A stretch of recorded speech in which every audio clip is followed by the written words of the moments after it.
আমলকি দিয়ে আপনারা বিভিন্ন ধরনের রেসিপি দেখিয়েছেন। আজ আমি তৈরি করছি আমলকির আচার। তবে এই আচারটা একদমই অন্যরকমভাবে আমি তৈরি করব।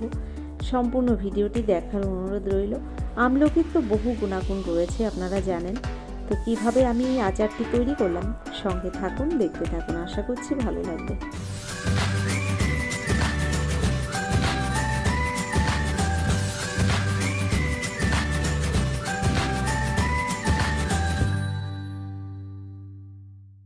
এখানে দেখুন, আমলকির আচার তৈরি করার জন্য আমি 500 গ্রাম আমলকি নিয়েছি। আর আমলকিগুলো বেশ বড় বড় সাইজের, আপনারা নিশ্চয়ই দেখে বুঝতে পারছেন। আর দেখতে কিন্তু খুবই সুন্দর আমলকিগুলো, এতটাই সুন্দর। তো আমি আমলকি দিয়ে কীভাবে আচারটি তৈরি করব, আপনারা দেখুন, সঙ্গে থাকুন। আর ভিডিওটি দেখতে দেখতে যদি ভিডিওর কোনো অংশ আপনাদের ভালো লেগে থাকে, একটা লাইক দিয়ে দেবেন। যারা এখনও চ্যানেলটিকে সাবস্ক্রাইব করেননি, অবশ্যই আমার চ্যানেলটিকে সাবস্ক্রাইব করে আমার পাশে থেকে যাবেন। তো চলুন, এখানে দেখুন 500 গ্রাম আমলকি আমি প্রথম জলের মধ্যে দিয়ে দিচ্ছি আমলকিগুলো ধুয়ে নেওয়ার জন্য। তো আমলকিগুলোকে ভালো করে জলের মধ্যে আমি ধুয়ে নেব।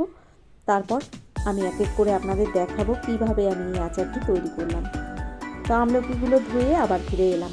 এখানে দেখুন ছোট্ট সাইজের একটা গ্রেটার নিয়েছি। আর আমলকিগুলোকে আমি কিন্তু প্রথম গ্রেট করে নিচ্ছি। এই আমলকিগুলোকে আমি গ্রেট করে এই আচারটি তৈরি করব। দেখুন, আমি এখানে গ্রেটারে একইভাবে আমলকিগুলো সব গ্রেট করে নেব। নমস্কার বন্ধুরা, আশা করছি হয়তো সকলেই ভালো আছেন।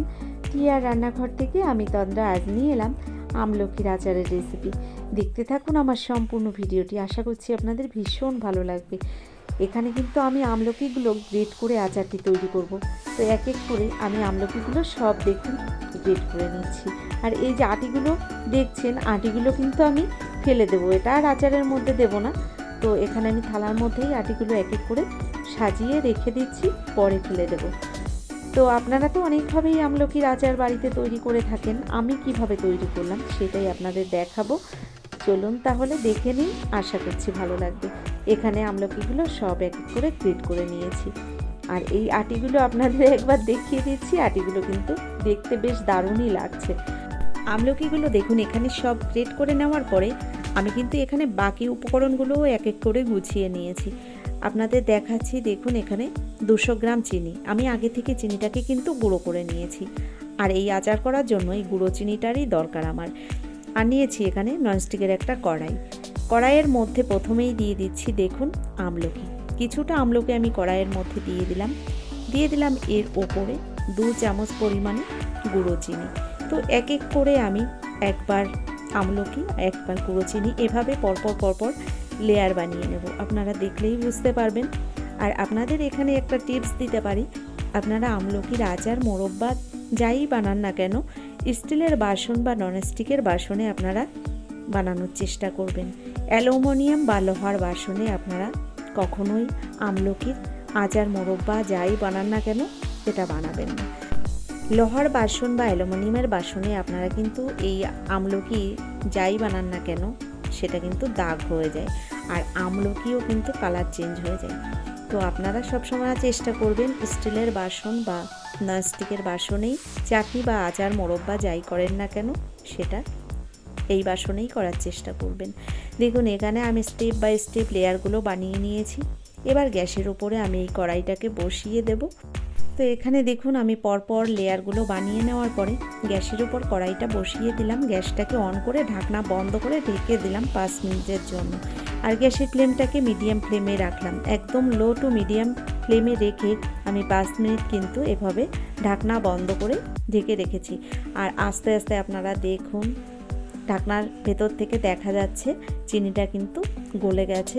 আর আস্তে আস্তে দেখুন ফুটতেও শুরু করেছে। তো এভাবে আমি ঢাকনা বন্ধ করে 5 মিনিট রেখে দেব। 5 মিনিট পরে আবার ঢাকনাটা খুলে আপনাদের দেখাচ্ছি। তো দেখুন আমি 5 মিনিট বাদে আবার ঢাকনাটা খুলে আপনাদের দেখাচ্ছি। চিনিটা কিন্তু পুরোপুরি মেল্ট হয়ে গেছে। এবার আমি একটা প্যাচুলা দিয়ে ভালো করে এই চিনি আর আমলকিটাকে মিশিয়ে নিচ্ছি। কালারটাও আস্তে আস্তে অনেকটাই পরিবর্তন হচ্ছে, আপনারা বুঝতে পারছেন। আবারও কিন্তু ঢাকনা বন্ধ করে আমি ঢেকে দিলাম 5 মিনিট। তবে গ্যাসের ফ্লেমটাকে কিন্তু একদমই বাড়ানো যাবে না, লো টু মিডিয়াম ফ্লেমেই রাখতে হবে। আর এভাবে কিছুক্ষণ রেখে দেওয়ার পরে আবারও আমি ঢাকনাটা খুলে চেক করে নিচ্ছি। তো দেখুন আবারও ঢাকনাটা খুলে দিলাম, আর এবার এর মধ্যে এক এক করে বাকি উপকরণগুলো মিশিয়ে নিচ্ছি। দেখুন দিয়ে দিলাম 2টো তেজপাতা, আর গোটা গরম মশলার মধ্যে রয়েছে এখানে দারচিনি, লবঙ্গ, এলাচ, সবই আমি অল্প অল্প করে ব্যবহার করেছি। 2 টুকরো নিয়েছি এখানে দারচিনি, আর তার সঙ্গে নিয়েছি 2টো লবঙ্গ, আর 3টে নিয়েছিলাম এলাচ। তো সেগুলোকে ভালো করে মিশিয়ে দিলাম। এবার দিয়ে দিচ্ছি দেখুন এর মধ্যে 1/2 চামচ আদা বাটাটাও দিয়ে দিলাম, ভালো করে মিশিয়ে নিচ্ছি। এবার আদা বাটা দেওয়ার পরে এভাবে মিশিয়ে নেওয়ার পরে আমি আরও কিছুক্ষণ রান্নাটা করে নেব। এই চাটনি বা আচার রান্না করতে একটু টাইমই লাগে, কারণ একদম লো ফ্লেমেই করতে হয় এটা। তো দেখুন আমি কিছুক্ষণ এভাবে ভালো করে মিশিয়ে নেওয়ার পরে আবারও একটু ঢেকে দিলাম কিছুক্ষণের জন্য। তো দেখুন আবারও ঢাকনাটা আমি খুলে নিলাম। এবার এর মধ্যে আমি দিয়ে দিচ্ছি 300 গ্রাম আখের গুড়। আমি যেহেতু এখানে 500 গ্রাম আমলকি নিয়েছিলাম, সেই পরিমাণে মিষ্টিটা কিন্তু ব্যবহার করছি। 200 গ্রাম চিনি দিয়েছি, আর 300 গ্রাম দিলাম আখের গুড়। আপনারা চাইলে এখানে পুরোপুরি গুড় দিয়েও বানাতে পারেন, তবে আমি চিনি গুড় মিশিয়েই এই আচারটা তৈরি করছি। চিনি আর গুড় মিশিয়ে আচারটা বানালে কিন্তু আচারটা সত্যি খুব ভালো হয়। তো গুড়টা দেওয়ার পরে আমি ভালো করে গুড়টাকে মিশিয়ে দিচ্ছি আমলকির সঙ্গে। তো এভাবে নেড়ে চেড়ে ভালো করে কিন্তু গুড়টাকে মিশিয়ে নিতে হবে। তো বন্ধুরা আপনাদের একটাই অনুরোধ করব, এই পর্যন্ত যারা ভিডিওটা দেখেছেন, যদি ভিডিওটি ভালো লেগে থাকে একটা লাইক দিয়ে দেবেন। তো গুড়টাকে দেখুন আমি আস্তে আস্তে ভালো করে মিশিয়ে নিচ্ছি একটু টাইম ধরে। আর গুড়টা মিশিয়ে নেওয়ার পরে আস্তে আস্তে দেখুন কালারটাও কিন্তু সুন্দর কালার চলে আসছে। এর সঙ্গে আমি কালারটাকে আরও একটু ভালো করার জন্য আরও কিছু উপকরণ মিশিয়ে নেব, আপনারা দেখতে থাকুন তাহলেই বুঝতে পারবেন।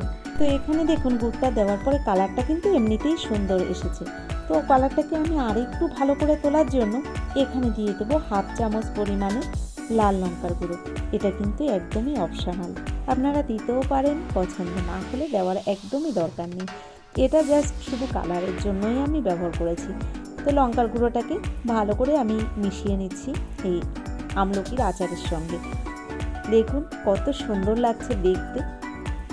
তো ভালো করে এভাবে মিশিয়ে নেওয়ার পরে এর মধ্যে কিন্তু বাকি যে মশলাগুলো রয়েছে সেগুলোও এবার আমি এক এক করে দিয়ে দেব। তো দেখুন এভাবে কিছুক্ষণ নেড়ে চেড়ে এবার দিয়ে দিচ্ছি এর মধ্যে 1/2 চামচ বিট নুন। তো বিট নুনটাও দিয়ে দিলাম, আর দিয়ে দিচ্ছি 1/2 চামচ সাদা লবণ। তো এখানে দেখুন 1/2 চামচ বিট নুন, 1/2 চামচ সাদা নুন, আর দিয়ে দিচ্ছি এখানে 1/2 চামচ এখানে রয়েছে কালো মরিচের গুঁড়ো। মরিচ গুঁড়োটাও আমি দিয়ে দিলাম। এবার সব কিছু ভালো করে মিশিয়ে আরও কিছুক্ষণ আমি রান্না করে নেব। এই আচারটা কিন্তু যত ভালো রান্না হবে তত কিন্তু টেস্টের বেড়ে যাবে। আমি তো এখানে আমলকিটা আগে থেকে কোনো রকম সিদ্ধ করা বা ভাপিয়ে নেওয়া কিছুই করিনি, যে কারণে একটু টাইম ধরেই কিন্তু এই আচারটাকে আমি বানিয়ে নিয়েছি। দেখুন কত সুন্দর একটা কালার চলে এসছে, আর আচারটা প্রায় রেডি হয়ে গেছে। এবার এর মধ্যে দিয়ে দেবো কিছুটা চারমগজ। তো এখানে চারমগজটা দেখুন আমি কয়েকটা মাত্র দিয়েছি, আর এটা দেওয়ার কারণে এটা কিন্তু দেখতে দারুণ লাগবে। আপনারা এই আচারটা কিন্তু রুটির সঙ্গেও খেতে পারেন, এটা হালুয়ার মতো করে আপনারা খেতে পারেন, দারুণ হয় খেতে। খুব একটা টক নয়, তার মধ্যে মিষ্টি মিষ্টি একটা দারুণ ফ্লেভার আসে। তো আচারটা প্রায় তৈরি হয়ে গেছে। দেখুন আমি একটু চেক করে নিলাম, চিটচিটে একটা ব্যাপার চলে এসছে। এবার আমি নামিয়ে ঠান্ডা করে নেব। তো বন্ধুরা কেমন লাগলো আজকে এই আমলকি আচারের রেসিপিটি, অবশ্যই আমাকে সেটা লিখে জানাবেন। যদি আমার ভিডিওটি ভালো লেগে থাকে, এখনও যারা আমার চ্যানেলটিকে সাবস্ক্রাইব করেননি, অবশ্যই আমার চ্যানেলটিকে সাবস্ক্রাইব করে আমার ভিডিওর পাশে থাকা বেল আইকনটি ক্লিক করে নোটিফিকেশানটা অল করে দেবেন। তো বন্ধুরা আজকের মতো এই পর্যন্তই, পরবর্তী ভিডিও নিয়ে আবার চলে আসব। ততক্ষণের জন্য আপনারা সকলে ভালো থাকবেন, সুস্থ থাকবেন, টিআর রান্নাঘরের সঙ্গে থাকবেন।